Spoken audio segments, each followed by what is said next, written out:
Hi, guys. Welcome back to the channel. So, I don't know if you guys have heard, but over the weekend on Saturday, which seems to be pretty customary for this administration to launch wars, while a joint US and Israeli military campaign targeted Iran's nuclear and conventional missile site, sparking regional retaliation and effectively shutting down the Strait of Hormuz. The sudden halt of tanker traffic to this critical choke point has sent oil prices surging and threatens to reignite U.S. inflation, posing a direct risk to the broader economy. Um, Basically, what that is Iran basically controlled this section of the waterways, and right now they are basically saying, "Hey, look, you know what? Nothing is moving. Nothing is going to move through here. We control it. This is the waterway right here. This choke point right here. All right. So the majority of these other countries, like we're talking about, Saudi Arabia, the UAE, Qatar, all these guys. They effectively nothing moves right now, right? They can't sell anything. Nothing is going anywhere because of this very narrow waterway right here that Iran controls. And because of this war, and because they were in the process of negotiating with the United States with us, and we went ahead and we bombed them, they just decided they're gonna go ahead and close that waterway immediately. All right, so I don't understand why exactly we did this, but the United States and Israel obviously have launched a heavy and pinpoint bombing. The aim of this was to directly, they wanted to hit the nuclear and nuclear infrastructure and Iran's military infrastructure as well, which doesn't make sense to me as far as the nuclear thing, because I thought we obliterated that. Okay, we got rid of that in June of last year. But here we are again. We're back there a few months later to hit the nuclear program that we already destroyed. So President Donald Trump authorized the strikes to neutralize Tehran's nuclear ambition and conventional ballistic missile capabilities with the strategic goal of decapitating the regime. Now, I don't know if you guys aware of this, but I guess there were some negotiations going on through Oman, and apparently they had made some headwinds towards negotiations. Progress were being made.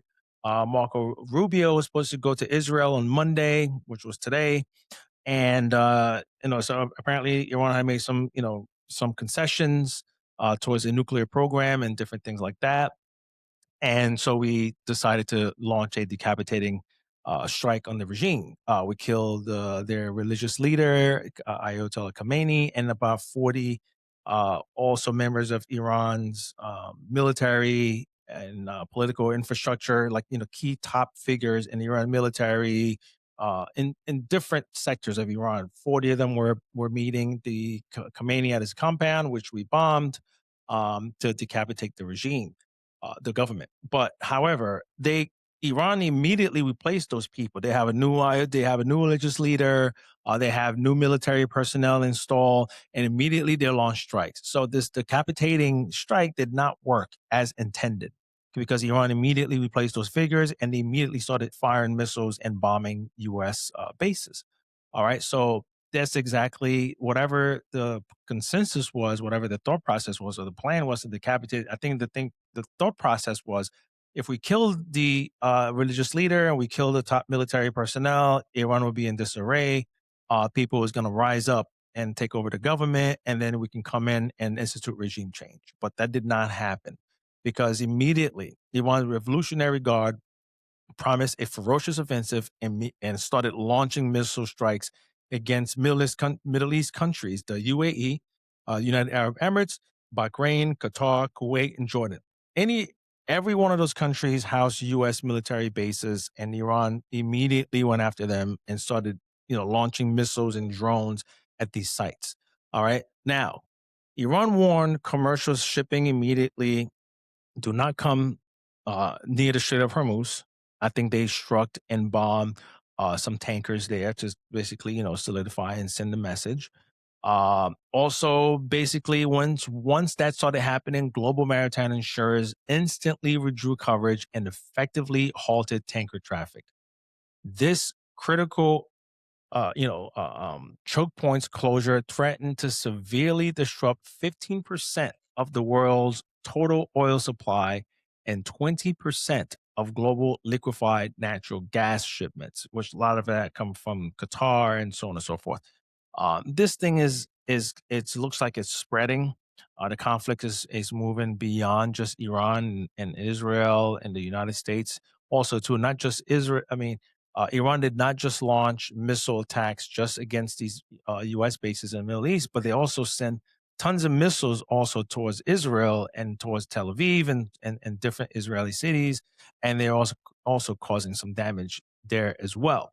So, energy analysts has warned that this is not only going to affect the US, it's also going to affect Europe really badly because this whole thing that's going on in Ukraine, but that's a different topic for that.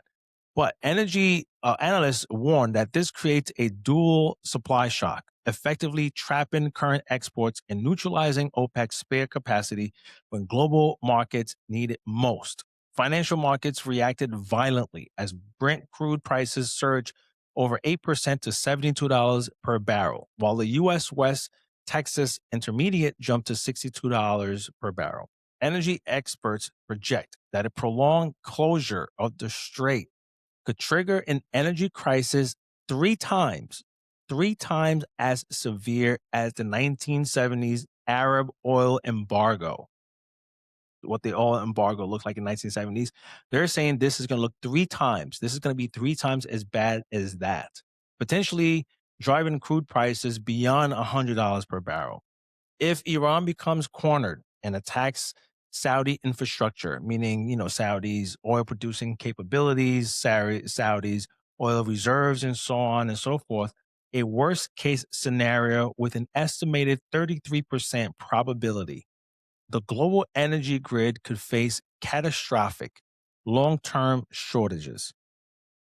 And I guess who would be the beneficiary of that? Russia, right? That means if oil prices go up more, Russia is going to help Russia's coffers a lot more. And I guess a lot more ways for them to also continue to wage war in Ukraine and against NATO, basically France and Germany and the UK. This has so many implications.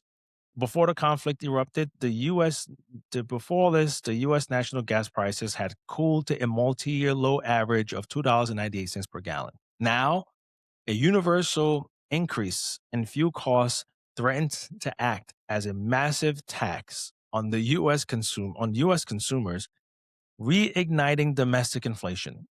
Okay, we thought things were, cooling down a little bit. Food prices are still high. We still experiencing inflation in food prices. But now, if you get inflation in everything, inflation, food, I don't know, travel, your electricity bills, all of that stuff, inflation and everything. As the longer this war continues, and the longer Iran keep this, um, basically the strait shut. Okay, this renewed inflationary pressure complicates the Federal Reserve's path on interest rates, creating significant headwinds for sectors heavily reliant on borrowing, such as the real estate market. All right, so we just saw interest rates started cooling down a little bit. It started to be decent. Is coming back down. Well, this is going to reverse all of that unless we come to a sober head, uh, you know, come together here and figure out a way to basically stop this nonsense. So that is all I'm going to have for here for today for you guys. If you like the information you just received on this channel, please share, like, and subscribe. And thank you, and I will see you soon.